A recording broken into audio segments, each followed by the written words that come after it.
안녕하세요. 불독남입니다. 오늘 이 시간에 다룰 책은 경제 이론의 역사라는 경제학 서적입니다. 이 책은 어떤 경제학자의 전문적인 이론을 깊게 들어가는 것이 아니고 역사적 흐름에 따른 거대한 물줄기의 흐름을 볼 수 있기에 통찰이 생기는 책이라 할 수 있습니다. 한 시대를 주름잡았던 경제학의 패러다임이 어떻게 생기고 또 다르게 바뀌어 가는지는 당시 경제학자의 사상과 깊은 관련이 있는데요. 그 중에서도 몇 가지를 추슬러 말해 보고자 합니다. 먼저는 가치론에 대하여 살펴볼까 합니다. 어떤 상품, 즉 재화의 가치는 어떤 식으로 결정될 수 있을까요? 이러한 물음에는 각기 다른 의견들이 나오는데요. 첫 번째로는 중세 시대의 도덕적 가치입니다. 대표적으로 스콜라 학파의 입장을 들자면 재화의 가치는 도덕을 기반으로 한 공정 가격에서 비롯됩니다. 만약 더 높은 가격으로 팔거나 돈으로 돈을 버는 대부업과 같은 경제 행위는 가치 위반에 해당되는 것이죠. 재화는 도덕적으로 수용할 수 있는 공정한 선에서 사고 팔 수 있는 가격이 형성되어야 합니다. 두 번째로는 고전 학파의 장점이라 할 수 있는 노동 가치설입니다. 재화의 가치는 절대적인 투하된 노동에 의해서 결정된다는 것이죠. 대표적으로 애덤 스미스, 마르크스, 패티, 캉티온 같은 인물들이 가치의 원천을 노동에 두었습니다. 마지막으로 세 번째는 효용 가치입니다. 주로 한계 혁명을 일으킨 신고전학파의 입장인데요. 이들은 재화의 가치는 노동에서 찾을 수 없고 경제 주체의 효용에 의한 수급에 의하여 주어진다고 보았습니다. 벤담과 같은 인간의 쾌락을 기반으로 한 공리주의가 효용 가치의 기반을 이루게 되죠. 이같이 효용을 주장하는 신고전 학파는 자연스레 사회 조화설의 입장을 띠게 됩니다. 왜냐하면 고전 학파와 같은 노동가치설 입장은 계급에 따른 분배 문제로 사회 갈등적 분위기를 조성하기 때문인데요. 그러나 노동이 아닌 효용을 가치의 원천으로 둠으로써 사회 갈등이 아닌 사회 조화로 바꿀 수 있다고 본 게 신고전학파의 입장입니다. 이같이 경제 이론의 역사를 보자면 가치론에 대한 변화는 계속해서 변해왔습니다. 도덕이 우선시되는 사회에서 노동이 가치 원천이 되는 시대로, 그리고 효용을 중시하는 시대로 변모한 것이죠. 가치론 다음으로 살펴볼 것은 부의 성장이라는 측면입니다. 부의 성장을 놓고서도 다양한 의견들이 나왔는데요. 첫 번째로는 중상주의의 입장입니다. 중상주의는 국가 부의 성장을 금과 은 같은 귀금속의 축적으로 보았습니다. 일단 금과 은을 무조건 쌓아두는 것이 좋은 것이라 생각했던 것이죠. 그리고 경제 활동을 바라보는 시각에는 소비보다 생산에 중점을 두었습니다. 왜냐하면 국가가 무역을 통해 벌어들이는 귀금속의 축적은 최대한의 수출과 최소한의 소비로 보았기에 생산을 더 중점적으로 두었습니다. 두 번째로는 중농주의의 입장입니다. 중상주의가 귀금속의 축적이라면 중농주의는 토지입니다. 농업이야말로 국가 부의 원천이기에 토지를 중점적으로 우선시했던 것이죠. 대표적으로는 케네가 있습니다. 세 번째로는 노동을 통한 자본 축적에 있습니다. 대표적으로는 애덤 스미스가 있는데요.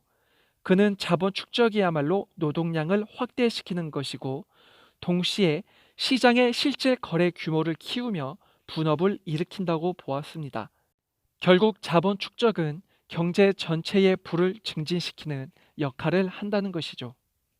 자, 이번에는 고전 학파와 신고전 학파의 차이점을 살펴볼까요?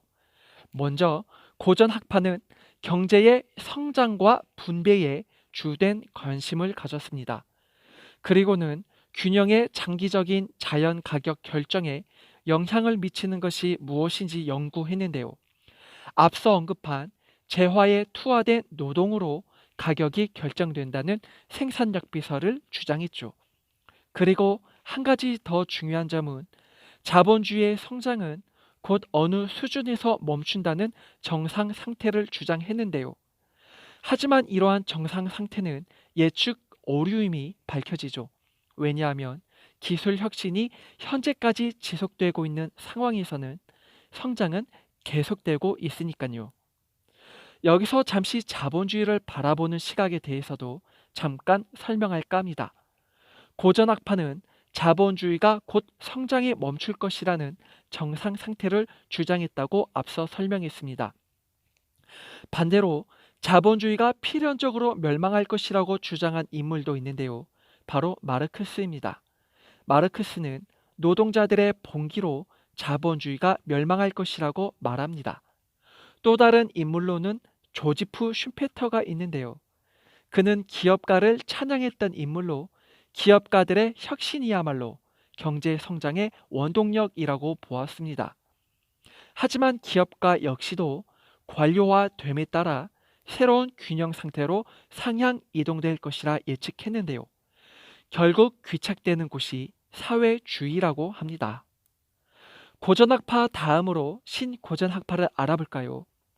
고전학파가 경제의 성장과 분배에 문제를 주된 관심사로 여겼다면 신고전학파는 더 이상 성장과 분배에 관심을 두지 않습니다. 이들은 성장보다는 희소한 자원이 어떤 식으로 최적 배분되는지에 관심이 더욱 컸죠. 그래서 사용되었던 분석 도구가 있으니 바로 한계 분석 도구입니다. 경제학 용어에서 한계라는 말을 많이 들어보셨을 겁니다. 한계 혁명을 이룬 것이 신고전학파의 업적이죠. 다만 신고전학파가 가진 아쉬운 점이 있다면 인간의 효용을 수량화시키는 작업, 즉 계산 가능한 기계론적으로 접근했기 때문에 어느덧 경제학이 추상화되었다는 것입니다. 복잡한 수식으로 점철되어 있지만은 정작 현실과는 괴리된 상태라는 것이죠. 그래서 대표적인 경제학자 엘프리드 마셜은 경제학이 깊이 수식과 관련되어 가는 것을 좋지 않게 보았습니다. 이렇게 신고전학파는 복잡한 수식이 깊이 관여하는 상태에서 인간의 경제 활동을 기계론적이고 원자론적으로 보았습니다. 하지만 이 같은 입장에 반대했던 학파가 있었으니 바로 역사학파입니다. 이들의 주장은 다음과 같습니다.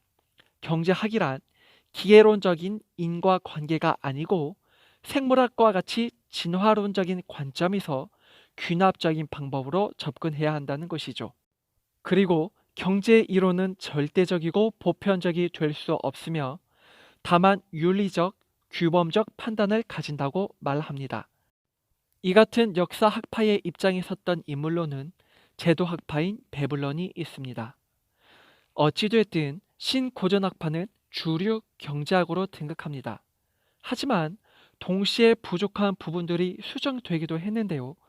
특히 엘프리드 마셜이 주장했던 인간의 효용은 측정할 수 있다는 전제는 불확실성이 대두되는 시대에서 보완되게 됩니다. 힉스와 알렌이라는 인물은 마셜의 이론을 보완을 하면서 무차별 곡선이라는 것을 만들게 되는데요. 이는 마셜이 주장했던 인간의 효용을 측정할 수 있다라는 전제를 측정할 수 없다라는 전제로 바꾼 것이죠. 효용이라는 것은 측정할 수는 없지만 효용의 순서는 정할 수 있다고 합니다. 이제 마지막으로 비교해 볼 것은 화폐 부분입니다. 빅셀이나 케이스 같은 인물이 등장하기 전까지는 화폐와 실질 부분은 관련이 없는 것으로 취급되었습니다. 단지 화폐 수량설만을 기초로 했을 뿐 아무런 연관 관계를 생각하지 않았던 것이죠. 그러나 빅셀이라는 인물은 화폐 현상과 실물 현상을 연관지어 설명하기 시작했는데요. 특히 이자율을 매개로 주장했습니다. 예를 들자면 통화 공급량의 증가는 이자율을 낮추고 낮은 이자율은 실물 부분에서 투자를 활성화시킨다는 것이죠. 또한 피셔와 같은 이전의 경제학자들은 화폐가 하나의 교환 수단이라고만 생각했습니다. 하지만 케임브리지 학파 같은 경우는 현금 자금설을 주장했는데요. 현금 자금설이란 화폐는 단순히 교환 수단이 아니고 가치 저장의 수단으로 쓰일 수 있다는 내용입니다. 이 같은 입장은 케인스에 가서도 이어지게 되죠. 자, 이렇게 간단히 경제 이론의 역사라는 책을 설명해 보았는데요. 물론 전체를 이해할 수는 없지만 거대한 흐름을 알 수 있어서 좋았던 책인 것 같습니다. 그러고 보면 한 시대를 주름잡고 있는 패러다임이라는 것은 어떤 사상이 주류가 되는지에 달려 있는 것 같습니다. 이 시간 여러분도 여러분만이 생각하는 가치로는 무엇이고 경제 성장의 원천은 무엇이며 현 시대의 경제 현상을 기계론적으로 볼 것인지 아니면 역사학파적으로 볼 것인지 이 같은 사유들을 나름 한 번씩 생각해 보셔도 좋을 것 같습니다. 이상으로 지금까지 시청해 주셔서 감사합니다.